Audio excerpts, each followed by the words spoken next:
सखिया बेरी छठी घाटे ले रही दौरा हो माथे, ले रही दौरा हो माथे। सखिया बेरी छठी घाटे ले रही दौरा हो माथे। हो नहीं हरन बजैलस आके धक्का धुकी कैलस, नहीं हरन बजैलस आके धक्का धुकी कैलस। संगे ले रहे झुंडा सखी, लेके आइल रहे हीरो हुंडा सखी। दौरा गिरा के भागल गुंडा सखी, लेके आइल रहे हीरो हुंडा सखी।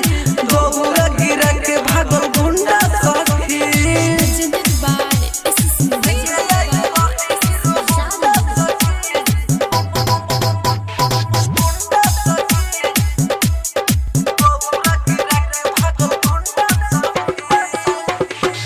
उहे तले के भागल रहे दिल हो, एही से आ गइल दया के फील हो।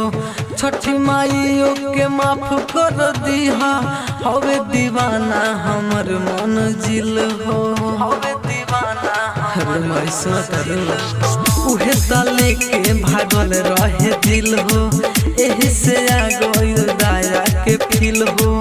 छठी माइयों के माफ कर दीहा, हवे दीवाना हमर मन जिल हो। सॉरी कहले रहे सखी हंस के, कहे दिलावा में रहे धस के। बाकी बाटे मुछा मुंडा सखी, लेके आइल रहे हीरो होंडा सखी। दौरा गिरा के भागल गुंडा सखी, लेके आइल रहे हीरो होंडा सखी। दौरा गिरा के भागल गुंडा सखी।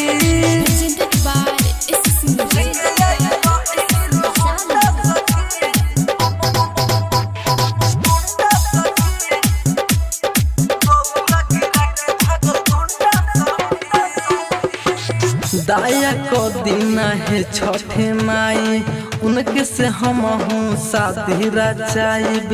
हूँ बेटा और कदीमा फजी, बड़े नादान नहीं उनका बुझाई, बड़े नादान नहीं उनका बुझाई।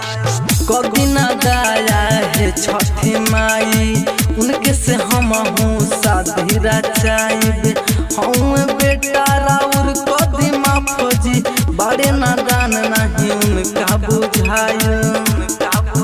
माई कहे पवन अभिषेक हो, कर जोरी के बतिया विशेष हो। बात भइल बेला मुंडा सखी, लेके आइल रहे हीरो होंडा सखी। दौरा गिरा के भागल गुंडा सखी, लेके आइल रहे हीरो होंडा सखी। दौरा गिरा के भागल गुंडा सखी। Recording studio red angel music Raxaul.